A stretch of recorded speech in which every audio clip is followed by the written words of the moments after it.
We have been looking through our mission as a church and our long-range plan over the past couple of months. And today is the conclusion of that sermon series on our mission.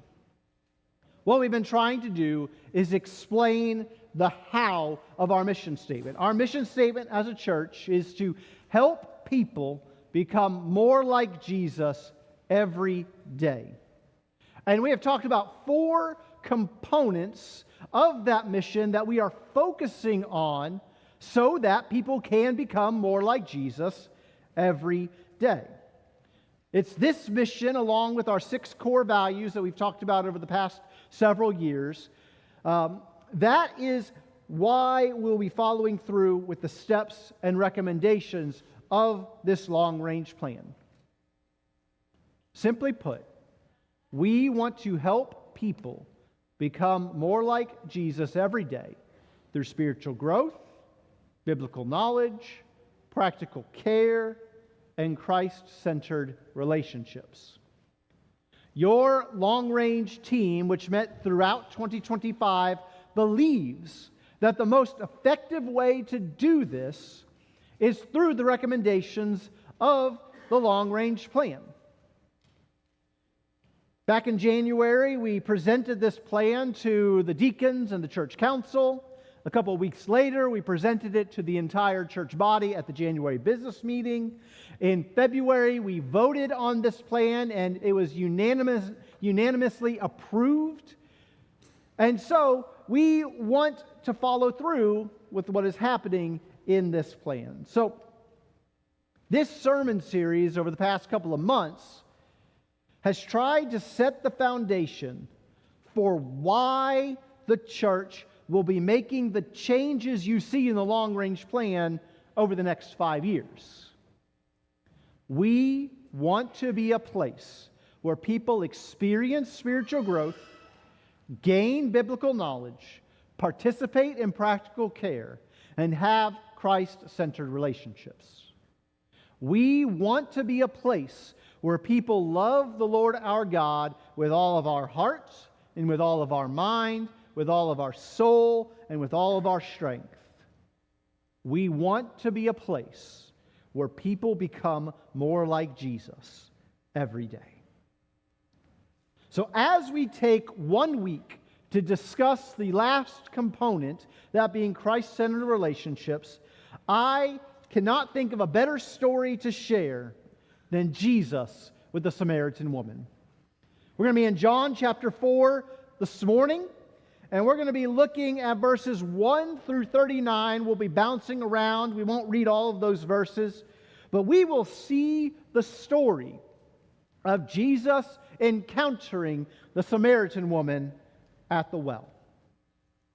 Now, there's some background information that you need to know about this story before we get into the specifics of what Jesus and this woman talk about. The first is some Bible math.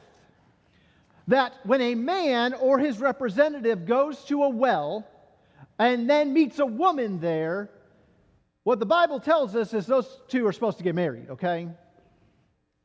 If you don't believe me, we can go to the Old Testament, go to Genesis 24.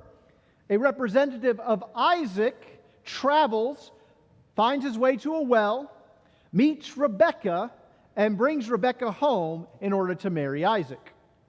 A few chapters later, in Genesis 29, 10 and 11, Jacob runs away from Esau, goes to a well, meets Rachel, and they get married. A few chapters later, in Exodus chapter 2, verses 15 through 22, Moses runs away from Egypt, goes to Midian, sits at a well, and his wife Zipporah comes and they get married. It's a thing. Okay? So, Jesus is at this well. He has traveled away from the Jewish land into Samaria. He's at a well, and a woman comes up to him. Now, of course, Jesus and this woman don't get married. But I do think it is significant that Jesus fits into this motif that we see from the Old Testament. What we're going to see in this conversation is that Jesus wants to have as significant a relationship with her as a married couple would have. Friends, this is important for you and I as well. God wants to have a deep, intimate relationship with you. And He is waiting for you to say yes to Him as if we were married to Him. Now you might be thinking, why on earth would God want to have a relationship with me? God doesn't want me. Nobody ever wants me. I've got so much baggage. Well, that's who this woman was as well. If you notice, in verses 6 and 7, it says that Jesus was sitting by this well, and it was about the 6th hour, meaning it was noon. And it's at noon that this woman of Samaria came to draw water. Now, with a Western pair of eyes and not knowing the background, we may just think this is insignificant. It's just telling us what time of day it was. But that time of day tells us a lot about this woman. Most of the time, the women would go to the well together in the cool of the day at the beginning. And it was a social experience that the women would have every single day. This woman going at noon shows that she's a loner. She has been isolated either by choice or by force. She is not part of the rest of the women in the city. This woman has been ostracized for some reason. And about 10 verses later, we start to learn why that might be. When Jesus is talking to this woman, talking to her about giving her living water, she wants that water, and He's like, well, go and get your husband. I'll talk to him too. And she has to take a step back. I can imagine her looking down in embarrassment and saying, well, I don't have a husband. And Jesus, to show that He's a prophet, and more than a prophet, is able to say, you're correct. You don't have a husband. You've had 5 husbands, and you're living with a man who is not your husband. We start to learn about this woman. She's been divorced or widowed 5 different times. She's given up on marriage, so now she's just living with a man. She has had no luck in relationships. The women of the town don't want anything to do with her. The men of the town seem to be getting rid of her.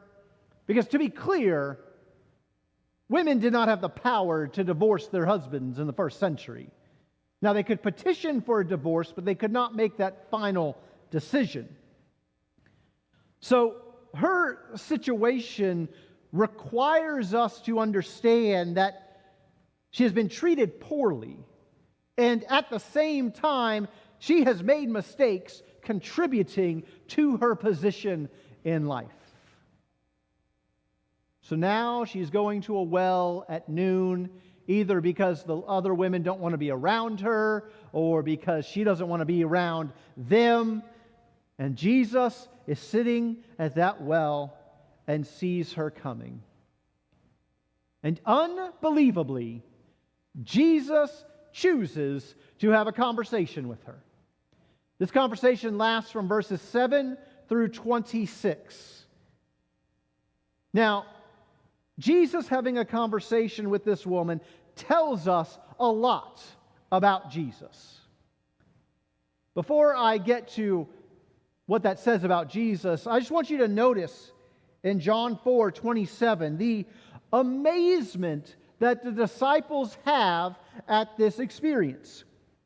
The disciples have gone to get food, and now they are returning. It says, and at this point his disciples came, and they were amazed that he had been speaking with a woman. Yet no one said, what are you seeking? Or why are you speaking with her? The disciples' amazement clearly shows that Jesus is doing something out of the ordinary and frowned upon in polite society. Men did not talk to women who they weren't related to, unless they were going to get married. And to make matters worse, Jesus was a Jew and she was a Samaritan woman. Now, the background of the story is that the Jews and the Samaritans hated each other. Jews and Samaritans would have barely acknowledged one another's existence. But Jesus begins a conversation with this woman who the Jews saw as trash.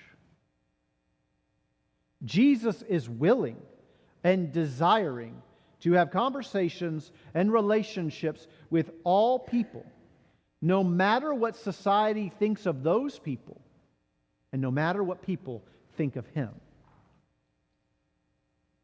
Church, you should be willing to have meaningful conversations with all types of people, because that's exactly what Jesus would do. Jesus looks on the inside of a person and sees a person who is made in the image of God. D.L. Moody was a man who followed Jesus' example. Moody became a famous preacher in Chicago in the late 19th century, but his ministry began on the streets of the Windy City. He would walk around Chicago and talk with pickpockets, gamblers, and the homeless. And he didn't lecture them about what they were doing and how they were doing it all wrong. Instead, he listened to them and began Christ-centered relationships. Once he earned their trust, Moody would tell them, Christ loves you as you are, but He loves you too much to leave you as you are. Let me say that again. Christ loves you as you are, but He loves you too much to leave you as you are. Moody follows Jesus' example, and he reminds us of an incredibly simple truth. If you avoid conversations with certain people, you cannot share Jesus with them. In the conversation that Jesus has with the woman He's not supposed to talk to, He shares that a relationship with God is not about how or where you worship, but who you worship. He shares this in John chapter 4, starting in verse 21. Allow me to read verses 21 through 24, where we read, Jesus said to her, "Believe me, woman, that a time is coming when you will worship the Father neither on this mountain nor in Jerusalem. You Samaritans worship what you do not know. We worship what we do know, because salvation is from the Jews. But a time is coming, and even now has arrived, when the true worshipers will worship the Father in spirit and truth. For such people the Father seeks to be His worshipers. God is spirit, and those who worship Him must worship in spirit and truth." Jesus' answer comes from a question that she asks of, where are we supposed to worship? Us Samaritans, we worship here on Mount Gerizim. You Jews worship in the temple in Jerusalem. Where is the right place to worship? And that question that the woman asks has really been 900 years in the making. It started when, after King Solomon, the kingdom of Israel divided into two: the northern kingdom of Israel and the southern kingdom of Judah. And then in 722 BC, the northern kingdom of Israel fell to the Assyrian Empire. At that point, the Jews who were living there were scattered across the Assyrian Empire, and other people who were under the Assyrian Empire moved in to the north. Over the course of several generations, the people intermarried, and there was a cultural infighting in that area on which religion would they associate with. worship of God, worship of Yahweh, did prevail, but with modifications, because as the people were intermarrying, the people were different. They were becoming who we would know as the Samaritans. And so their style of worship, well, it was different than the way it was done in Jerusalem. Then, about 200 years later, we read in Ezra chapter 4 that after all of the exiles have returned to Israel, there were some northern tribes, northern peoples, who asked to help rebuild the temple in Jerusalem. They went to Jerusalem and they talked with the leaders there to say, we worship the same God, let us worship together.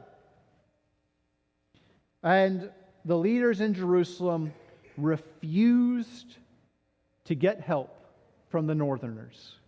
And so, those northern peoples, they went back to their Samaritan land and they built their own temple on Mount Gerizim. But the Jews in the south, they never thought that Mount Gerizim was true worship. It was idol worship. And so in 128 BC, the Jews attacked Samaria and burned down the Samaritan temple on Mount Gerizim. So 900 years of history are encapsulated in one question that this woman asked Jesus, where am I supposed to worship? Is it here or is it there? And Jesus responds, neither. But those who worship Him must worship in spirit and in truth. There will come a day, and there now is a day, where the place of worship won't matter, but who you worship is what is important. Now, this answer was not satisfactory for the woman, and so she says, well, when the Messiah comes, He'll tell us what we're supposed to do. And that's when Jesus is able to respond by saying, I am He. He tells her, I am the Messiah. I am the Christ that everyone has been looking for. And that knowledge of Jesus having a conversation with this woman, and this woman listening to Jesus, radically changes her life. The woman's relationship with Jesus spreads to others believing in Jesus. This is what she does. It says in verse 28 that she left her water pot and went to the city and said to the people, come see a man who told me all the things that I have done. This is not the Christ, is He? They left the city and were coming to Him. Consider the change that Jesus made on this woman. She had gone to the well in the middle of the day to avoid people. She had become isolated and alone, but because she encountered Jesus, now she is running to where the people are to seek them out and tell them about what has happened to her.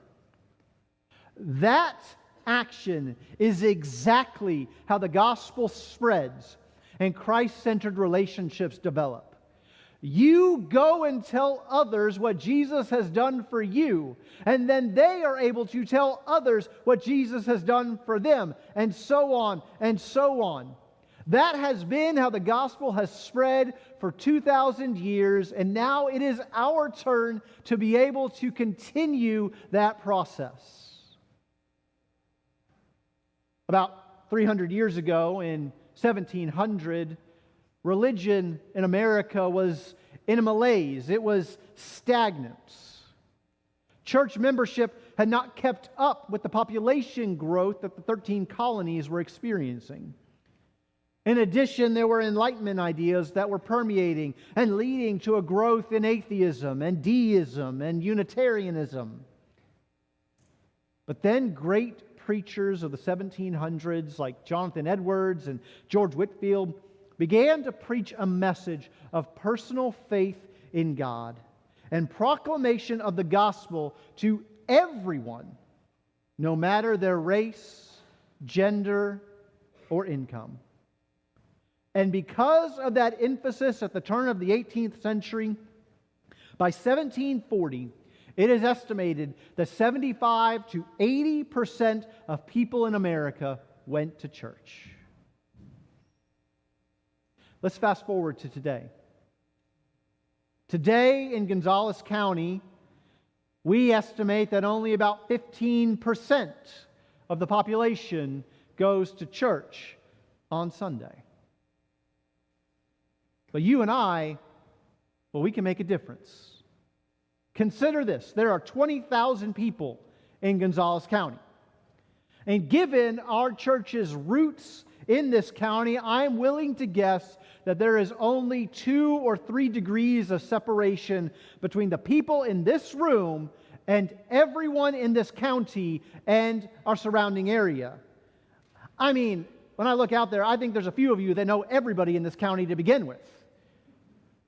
But we can make a difference for the gospel in our area by disciples making disciples who make disciples. We should be able to have a gospel conversation with every person in our community over the next 5 years. Now, that's not going to be the goal. That is a long, long time away, and that is a big, big number to have 20,000 gospel conversations in the next 5 years. We are going to start smaller for the remainder of the year. And we're not ready to make a church-wide goal just yet, but your ministry team is going to be meeting over the next couple of weeks, and on Easter Sunday, we are going to issue a challenge to the entire church on how we will share the gospel for the remainder of the year. And together, we will be seeking to reach that goal. But what I need from each and every one of you is to be like Jesus with the woman at the well. What I need from you is to reach past cultural barriers, to have gospel conversations, and begin Christ-centered relationships. In Ephesians 5:25, we read that husbands are to love their wives just as Christ loved the church. Throughout the New Testament, we read of Christ and the church being like husband and wife, like groom and bride. Jesus was at a well in the middle of the day, met a woman, and was able to show her that a relationship with him was better than any of the failed relationships she had had before. Jesus took the initiative, and the woman responded. Jesus committed himself to her, and then she committed herself to Jesus. Jesus is committed to having a relationship with you. Jesus took the initiative to have that relationship by going to a cross and dying a horrific death to be able to break the power of sin and death so that you and I could forever be with God. He took that initiative. And Jesus loves us no matter what. So do you love him back? And then, if you do, will you take that love to other people? Will you let Christ shine inside of you and have Christ-centered relationships with others? Jesus loves us even though we don't deserve it. May we be like the Samaritan woman and tell others what Jesus did for us in hopes they will turn to Jesus as well. This is what it means to have Christ-centered relationships in order to help people become more like Jesus every day.